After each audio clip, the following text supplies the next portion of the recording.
वंदे देव उमापतिं सुरगुरुं वंदे जगत्कारणं वंदे पन्नगभूषणं मृगधरं वंदे पशूनां पतिं वंदे शूरशशाङ्कवह्निनयनं वंदे मुकुन्दप्रियं वंदे भक्तजनाश्रयं च वरदां वंदे शिवं शङ्करम्। शिव हरे शिव राम सखे प्रभो त्रिभवितापनिवारण हे विभो। अज जनेश्वर पा यादव पाहि मां शिव हरे विजयं कुरु मे वरं। कमललोचन राम दयानिधे हर गुरु गजरक्षक गोपते।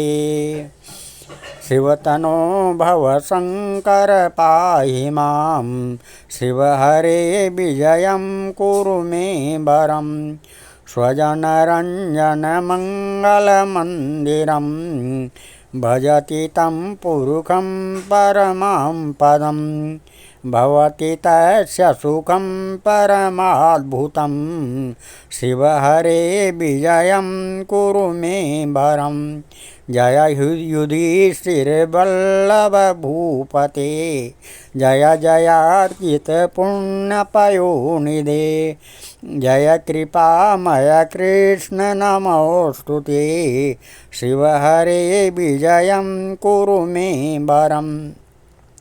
भवविमोचन माधव मापते सुखविमान सहंस शिवारते।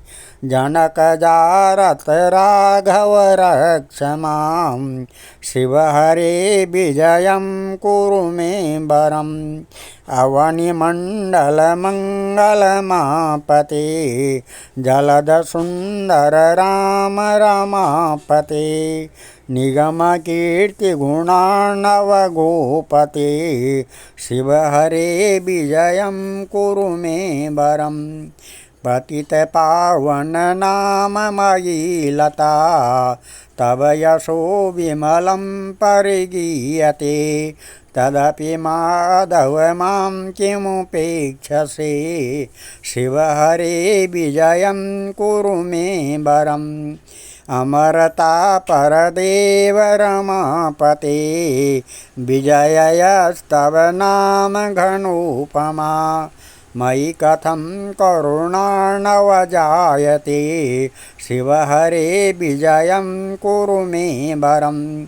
हनुमत प्रिय चाप कर प्रभो सुरसरीधृत शेखर हे गुरु।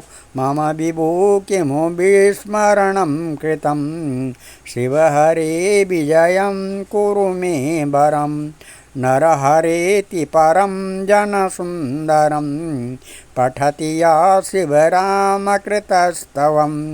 विशति राम रमाचरणाम्बुजे शिव हरे विजयं कुरु मे वरं। प्रातरुत्थायो भक्त्या पठेदेकाग्रमानसा विजयो जायते तस्य विष्णुसान्निध्य प्रियातः। ओम नमः शिवाय ओम नमः शिवाय ओम नमः शिवाय ओम नमः शिवाय ओम नमः शिवाय नमः। हम भगवान शंकर के चरण कमलों में नतमस्तक होकर के ये 7वां अध्याय शुरू करने जा रहे हैं, जिसमें गिरिजा जी द्वारा महाराज हिमांचल से तपस्या की आज्ञा मांगना है। नारद, जब तुम महामंत्र का उपदेश करके गिरिजा जी ने से विदा हो गए तो वह तपस्या का निश्चय करके अपने माता पिता के पास पहुंची और महाराज हिमांचल से कहा, पिताजी मैं तप करना चाहती हूँ। तप के द्वारा ही मेरे शरीर स्वरूप जन्म एवं वंश आदि की सफलता होगी। बिना तप के दूसरा कोई उपाय नहीं है, इसलिए आप मुझे वन में जाने की आज्ञा दीजिए।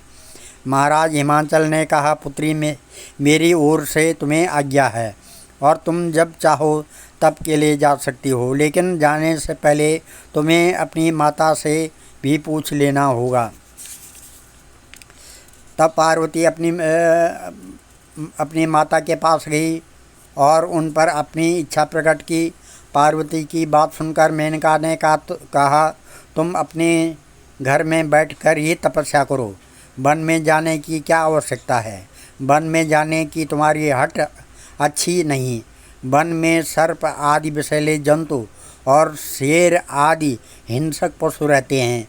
इसके अतिरिक्त जो तुम भगवान श्री सदाशिव जी से विवाह करना चाहती हो तो वह तो ठीक नहीं है, क्योंकि शिव बैल पर सवारी करने वाले और नशीली वस्तुओं का उपयोग करने वाले अशुभ शरीर वाले अवधूत स्वरूप है। उनकी भक्ति करने से तुमको कुछ प्राप्त नहीं होगा। श्री ब्रह्मा जी बोले, है नारद, मेनका की बात सुनकर गिरिजा ने कहा, है माता, ब्रह्मा विष्णु देवता और ऋषि महर्षि जिनका ध्यान करते हैं वह भगवान श्री सदाशिव जी महाराज मेरे हृदय में स्थिर हो गए हैं। यह तीनों युगों से प्रकट होकर अनेकों प्रकार से चरित्र करते हैं। अतएव आप मुझे वन में जाकर उनके लिए तपस्या करने की आज्ञा दीजिए।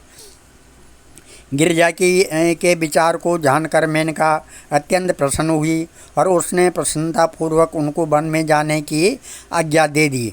तब श्री गिरिजा जी माता पिता की आज्ञा पाकर अत्यंत प्रसन्न हुई और भगवान सदाशिव जी महाराज के गुण गाती हुई अपने माता पिता तथा सखी सहेलियों को प्रणाम आदि करके तप के लिए चल दी।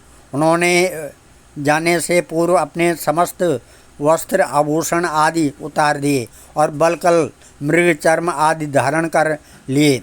गिरिजा जी के जाने के समय नगर निवासी अत्यंत व्याकुल हो गए और वन में जाने से रोकने लगे, लेकिन गिरिजा जी ने हर एक को समझा बुझाकर उन सबको शांत कर दिया। इसके पश्चात वह ब्राह्मणों को प्रणाम करती हुई और भिखारियों को दान देती हुई भगवान सदाशिव जी महाराज का ध्यान करती हुई नगर से बाहर निकल गई। उस समय लोगों ने जय जयकार की और देवताओं ने आकाश से पुष्पों की वर्षा की, दुंदुभी बजने लगी, मंगल गान होने लगे। गिरिजा देवी के बाएं अंग फड़कने लगे, जिससे उसे विश्वास हो गया कि मुझे भगवान सदाशिव जी महाराज अवश्य प्राप्त होंगे। श्री ब्रह्मा जी बोले, है नारद, गिरिजा जी के जाने के पश्चात उनके माता पिता भाई बांधव आदि उनके वियोग के दुख में बड़े बेचैन हो गए। हिमाचल प्रदेश की मानो शोभा नष्ट हो गई और सब नर नारी एक दूसरे को देखकर एक दूसरे से भय खाने लगे। सब लोग दिन रात पार्वती के चरित्र का वर्णन करते रहते थे। जिस प्रकार मछली पानी के बिना व्याकुल हो जाती है, उसी प्रकार पार्वती के बिना हिमाचल की राजधानी बेचैन हो गई। यह दशा देखकर महर्षि वेद शिरा महाराज हिमाचल के पास पहुँचे और सब लोगों को तसल्ली देते हुए कहने लगे, है हिमाचल, तुम्हारी कन्या आदि शक्ति है। ब्रह्मा विष्णु इत्यादि देवता उनका स्मरण किया करते हैं। गिरिजा को तुम्हें भगवान सदाशिव जी की शक्ति समझना चाहिए। उनके वन में जाकर तपस्या करने से तुम दुखी मत हो।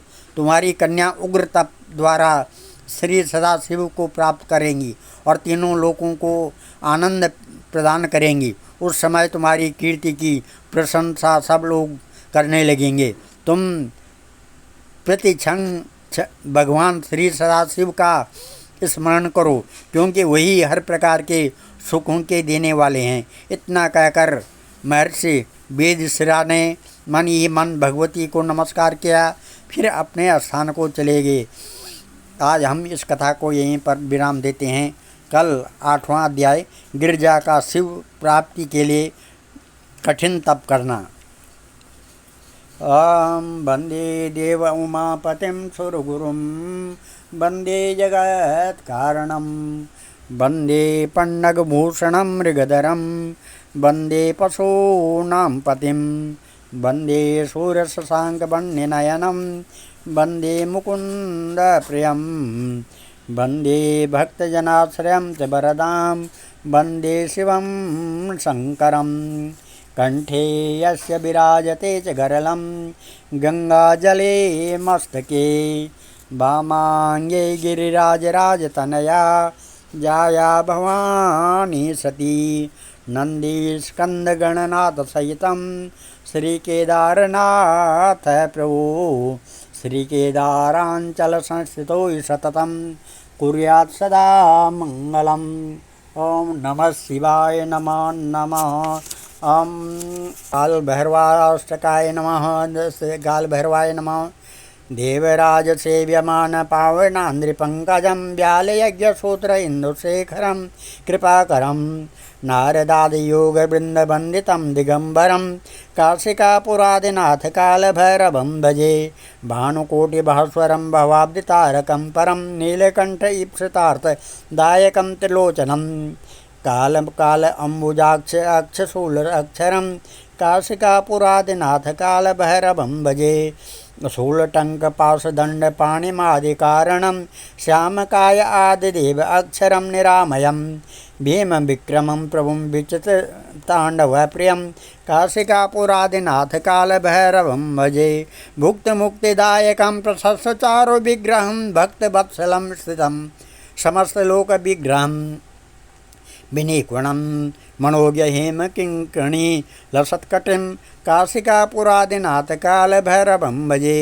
धर्मसेतुपालकं त्वधर्ममार्गनाशनं कर्मपाशमोचकं सुशर्मदायकं विभुं स्वर्णवर्णशेषपाश शोभिताङ्गमण्डलं काशिकापुरादिनाथ कालभैरवं भजे रत्नपादुकाप्रभाभिरामपादयुग्मकं नित्यमद्वितीय इष्टदैवतं निराञ्जनं मृत्युदर्पनाशनं करालदृष्टमोक्षणं काशिकापुरादिनाथ कालभैरवं भजे अट्टहासभिन्नपद्मजाण्डकोशसन्ततिं दृष्टिपातनष्टपापजाल उग्रशासनम् अष्टसिद्धिदायकं कपालमालिकन्दरं काशिकापुरादिनाथ कालभैरवं भजे भूतसङ्गनायकं विशालकीर्तिदायकं काशीवासलोकपुण्यपापशोधकं विभुं नीतिमार्गकोविदं पुरातनं जगत्पतिं काशिकापुरादिनाथ कालभैरवं भजे कालभैरवाष्टकं पठन्ति ये मनोहरं